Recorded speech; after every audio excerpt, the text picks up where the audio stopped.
Emotional connection is the main ingredient of strong relationships recipe. Whatever relationships people have, they all start from one point, emotional connection. We often neglect it or lack knowledge about its importance. Still, the quality of emotional link predetermines almost every relationship, whether at home, at work, or in a long queue in a supermarket. But what are the sensitive connection mechanics?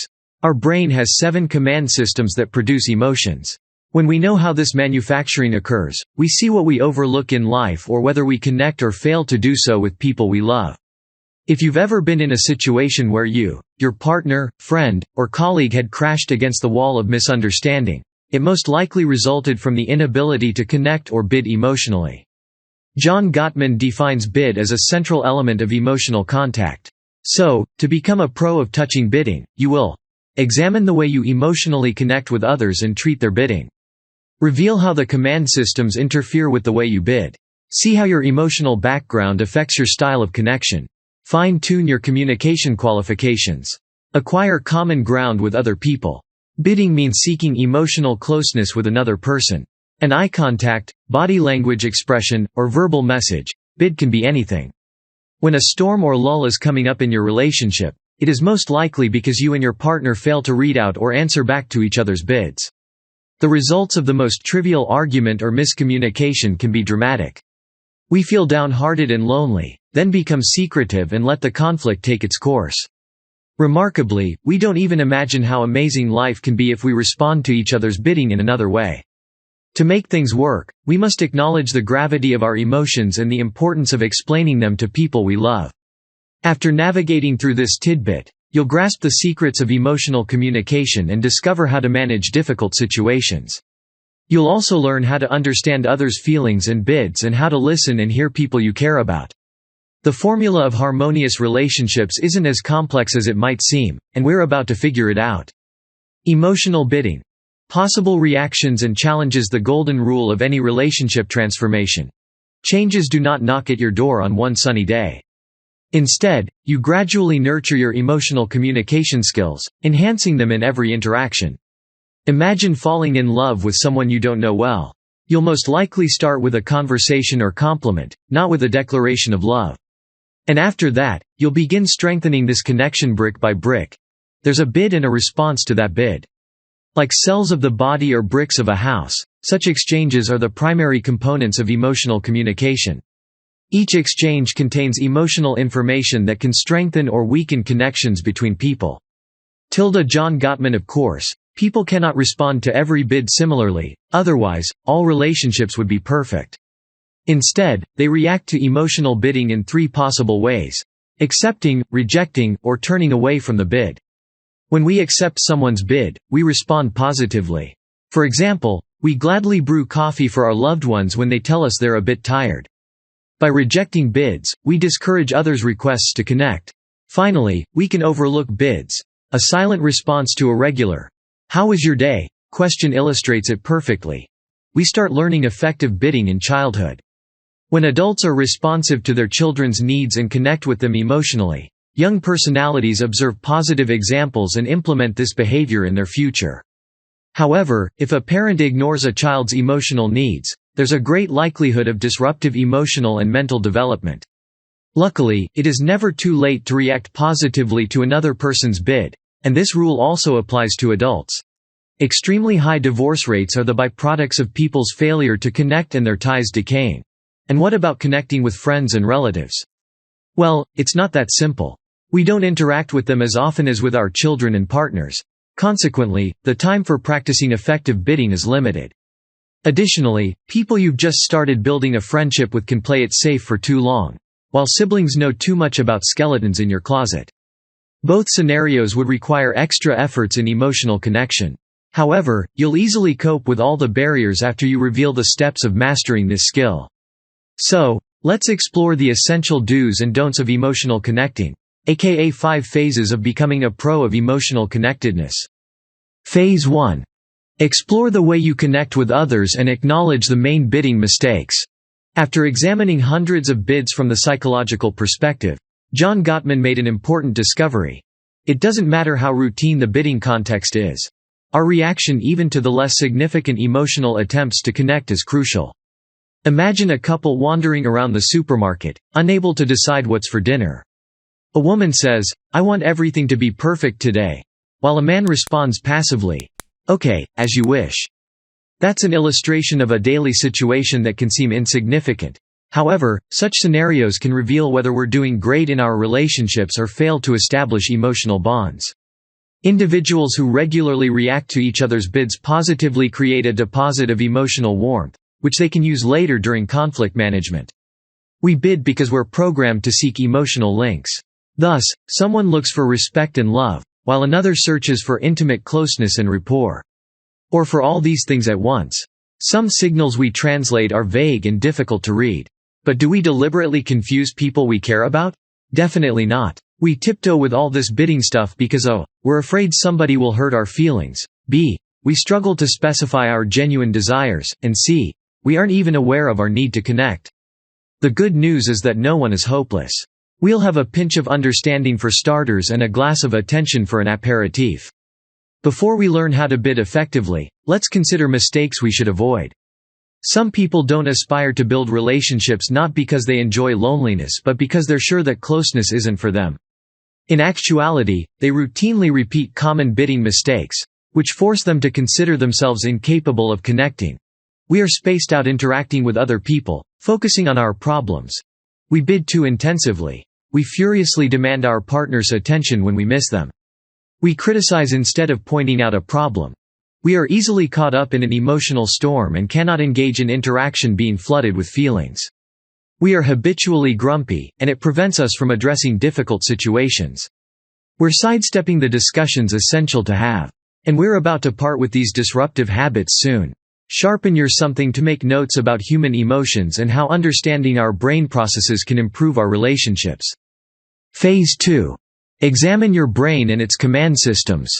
Each person's brain has 7 command systems that navigate our physical, emotional, and behavioral reactions essential for survival. We can communicate and build connections with others more effectively if we know our stimulation parameters. Exploration of our emotional command system is a great way to understand our relationships with ourselves and learn our emotional commonalities and differences with others. Depending on the situation, we can activate or underactivate these command systems. Our emotions play against us when we find ourselves outside a system's comfort zone. On the other hand, we feel satisfaction and delight when we activate the system at its optimal capacity. Our bidding approach suffers when we expand the optimal level of systems activation. So, let's have a closer look at these 7 command systems. The commander-in-chief. We activate this system when we face challenges. Confidence indicates its optimal activation level, while fear, aggression, or distress signify something isn't right. The explorer. When we adequately activate this system, we feel excited about learning something new or moving towards goals accomplishment. We overperform our curiosity efforts and are bored learning when the explorer works at a non-optimal level. The sensualist. This system enables us to feel intimate stuff like mutual sexual desire or deep romantic feelings. It can cause intimate frustration and relationship problems when it is poorly activated. Alternatively, too intensive sexual behavior is a symptom of an overactivated sensualist system. The energy czar system works for our physical well-being. It signals when we feel discomfort and functions to recover our organisms. Its insufficient activation can cause serious health issues. The jester system reminds us to entertain and have sources of joy in life. Enervation and delight are the optimal outcomes, while the state of overexcitement or depression is a sign of inadequate activation. The sentry system contributes to our alarming states like worrying or defensiveness. It helps the body to respond to threats relevantly. The nest builder system sets up functions essential for bonding and attachment. The system's optimal work allows us to feel appreciated and loved.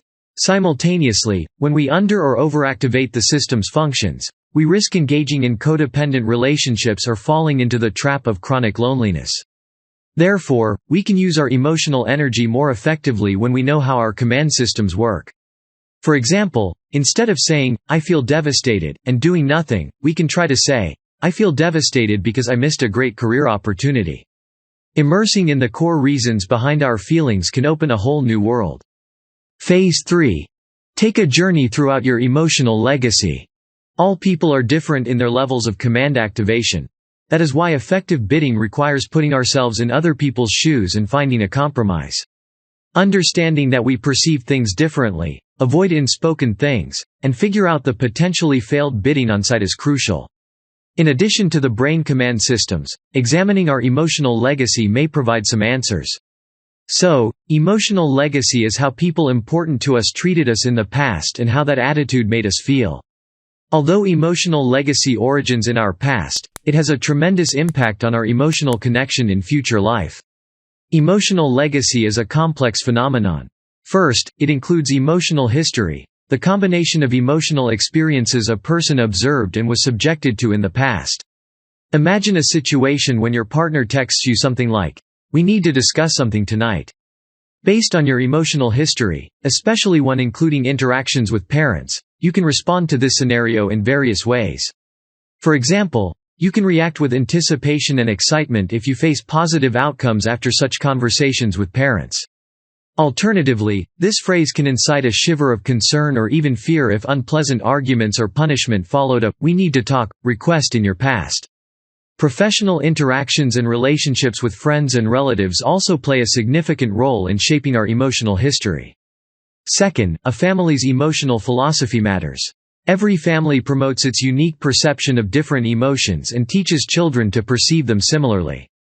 Thus, some parents encourage their children to cry if they want to, while others tell them that demonstrating vulnerability is wrong. We can highlight the four most common philosophies: emotional coaching, dismissing disapproval, and laissez-faire philosophy. The diversity of approaches to communicating emotions explains why some families encourage their children to share their feelings and positively respond to bidding, while others struggle with such behavior. Third, our emotional heritage includes stable weaknesses, a sort of negative experience which accompanies our lives and affects our interactions with people. Such vulnerabilities are diverse and can range from school bullying to surviving military conflict. Understanding and articulating such traumas is vital for building closeness with people we love and finding our place in the world. Phase 4. Fine-tune your communication skill set. A memory lane can give us valuable information about inherited emotional patterns and help to refine them. As a result, we indicate the direction for improvement and become more engaged in our ongoing relationships. However, reflecting on our past alone wouldn't make a big difference without enriching our emotional communication skill set. In a perfect world, people would read between the lines and understand each other at a glance. It means they wouldn't feel difficulty expressing their feelings or understanding even unsaid bids. Nevertheless, human communication is more complicated than that. Shame, fear of misunderstanding, and understatement of our feelings' significance are the tip of the iceberg that forces us to hide our emotions. Instead, we combine words, facial expressions, gestures, and other elements when we strive for attention, flirt, or are deeply dissatisfied. From first smile to first date, childhood is a tremendous training ground for learning to detect, convey, and respond to feelings. But that learning process doesn't have to stop after we grow up. John Gottman. And the good news is that navigating the diversity of verbal and nonverbal communication signals can enact meaningful changes in our bidding and reaction to people's emotional messages. So, let's start with one of the most popular components of communication, facial expressions. This bidding tool is impossible to underestimate. People convey sadness when bringing together the inner corners of their brows and lower lips outside corners. Alternatively, they purse their lips when they disapprove something. Reading faces is easier when we possess good intuition. However, such simple steps as learning a person's relaxed facial expressions, asking questions about one's feelings when it changes, and mastering observation skills are great for honing attentiveness and benefiting from it in bidding. Have you ever noticed how your friend constantly touches one's nose or mouth during the conversation? Most likely, one experienced tension and couldn't even say it. And what about holding hands? This touch cue reveals people's attachment to each other. See? No words are needed. The truth is, even such insignificant physical movement broadcasts valuable emotional data. Become a curious and caring observer, and you'll understand that another person is full of regrets or delight. An ability to read others is vital for enhancing bidding for emotional linking. Understanding the mechanics of verbal and nonverbal communication is essential for denuding the feelings of our loved ones and building solid mental bridges between our hearts. Phase 5. Learn to acquire emotional common ground with other people. Imagine building a house without critical material like concrete. It seems impossible, right? The same thing is with nurturing connection. Your emotional house will likely fall without a firm basis, aka shared meaning. This fifth step is vital for sustaining a stable emotional bond, which is curative not only for our relations and friendships but also for effective conflict management with people we don't know so well. So, what are the main elements of common ground we all strive for? Probably everyone has faced the situation when working towards a common goal was accompanied by conflict. However, the divergence of views is not necessarily bad. Most people are idealists in their hearts, and it drives them to seek better solutions. Did you guess the positive aspect of the conflict already? That's right. They're natural interactions that help us establish points of convergence and improve our relationship. Yes, they can be devastating. We tend to endow situations with different meanings. But as the saying goes, no pain, no gain. As soon as we start to share our meanings' interpretations, we'll be able to find compromises and eliminate barriers in our bidding. Focus on a shared dream instead of conflict that temporarily interferes with it. Traveling to a new country or buying a car are so much more important than debates about whether to go by plane or to choose a beige interior instead of black. Shared rituals are another excellent strategy for acquiring shared meaning. Rituals relate to regular practice, which helps us connect emotionally. It can be anything from family dinners to weekends in the countryside.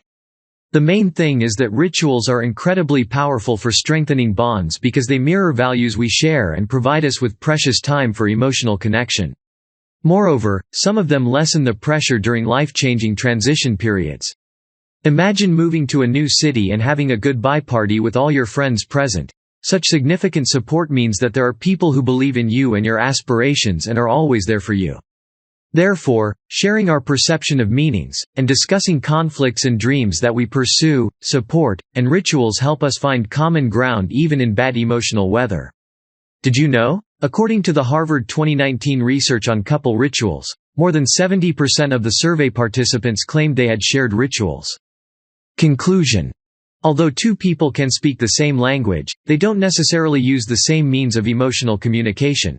Most of our relationships fail because we underestimate the importance of talking with each other and exploring the uniqueness of emotional communication styles. Thus, whether you're falling head over heels in love or have been happily married for 20 years, it's an excellent time to learn or remind yourself of the essentials of emotional connection. When it comes to expressing our needs for connection, aka bidding for connection, there are no inconsequential details. From flirting glances to verbally expressed observations, bids are like bridges that help our emotional spacelink. That is why becoming an explorer is the best solution for anyone aspiring to change one's relationships with the dearest and everyone else. By analyzing our emotional command systems, we understand why we feel what we feel and whether we hurt others intentionally or because we cannot handle our emotional rollercoaster. Likewise, by learning about bidding mistakes and our emotional legacy, we gain valuable insights into who we are emotionally and whether we like these selves at all. We cannot suddenly become masters of conversation and empathy. Every bid is an opportunity to fine-tune our emotional connectedness to others. We must hone communication skills, constantly keeping in mind that all people are different in how they express their feelings. Luckily, the introduced practices are a great way to decipher the code of any sensitive treasure trove. Try this. In the current rapid life tempo, rituals seem a good starting point for quality bonding. Making breakfast in bed, buying flowers or a new book for your partner on Fridays, or meeting one after work with a cup of hot chocolate are some ways to showcase the care and make a sensitive investment into developing your shared meaning system.